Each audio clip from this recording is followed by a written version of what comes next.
good morning and ni hao, Estudiants, and I'm with John Andre S. Sabeliana. John Andreas Adriana. So I have four questions for you. So first is, for you, what is the difference between hearing and listening?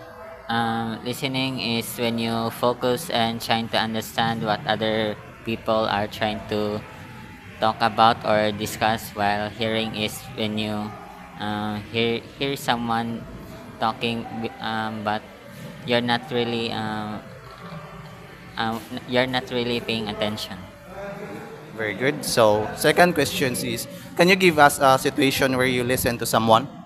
For example, when your friends are your friends is talking to you, or the teacher is discussing. So all right. So questions number three, how do you think active listening skill impacts students positively in terms of learning? By active listening, students can easily understand and participate to any activities given by their teachers. And last questions. Our last question. When do you think is the best time to listen? The best time to listen is when someone is trying to communicate to you, whether it's communicating, lecturing, or giving instructions. Okay, thank you so much, Abeliana. Morning again, ating mga students. So I'm with Leonard Cabo. I have a four questions for you. So first, for you, what is the difference between hearing and listening? There is a very important to know that there are things happening around. You are listening.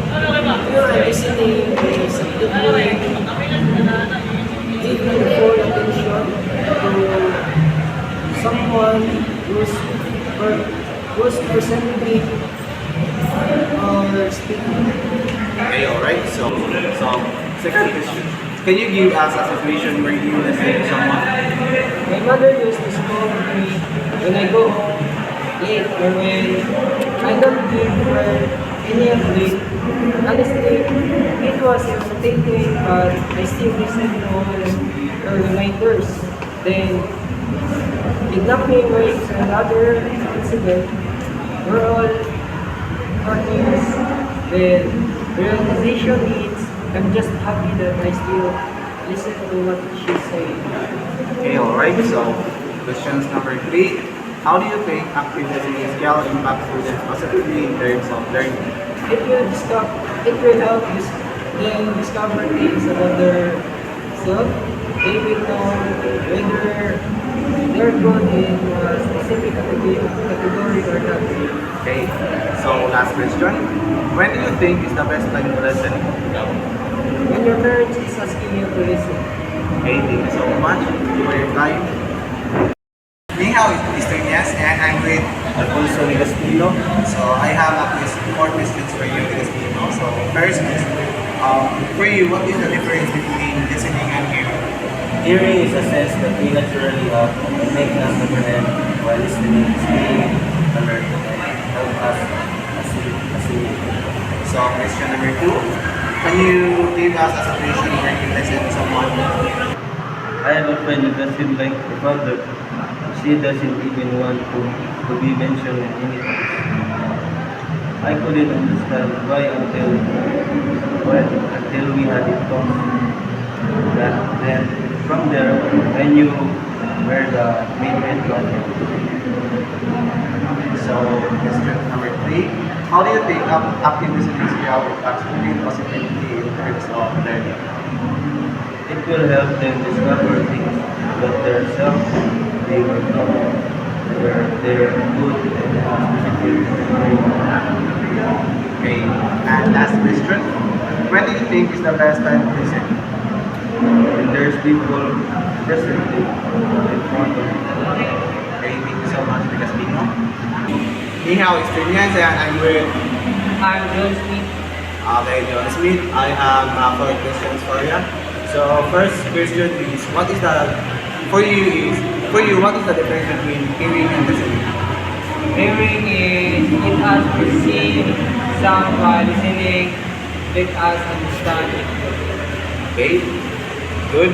And second question, can you give us a situation where you listen to someone? My partner always reminds me to clean before we go after eating. In the early age of our relationship, I thought it was just a friend decision until I adopted and I ended up being disappointed to those who leave their tables unclean. Then I understand it's an etiquette. Okay, so question number 3. How do you think active listening skill impacts student possibility to learn? When you are in a serious situation, Okay, thank you so much for your time this week. Good morning, Inihaw Easternians. I am with Dennis. Dennis, I have a question for you. For you, what is the difference between hearing and listening? Hearing is being aware to emotion that surrounds, or I ask if listening is being focused to get the significance of situation. Okay, question number 2. Can you give us a situation where you're listening to someone? Also, listening to back on things, then I've been in very difficult situation where I almost lost myself, but someone told me to keep going no matter how hard it is. I listen to the person and here I am, still fighting. Okay, your question number 3. How do you think active listening skill impacts students positively in terms of learning? We will become aware and awakened of the realities in life. Yeah. Okay, your last question is, when do you think is the best time to listen? When there's people presenting in front of you. Okay, that's a good answer. Thank you, Dennis.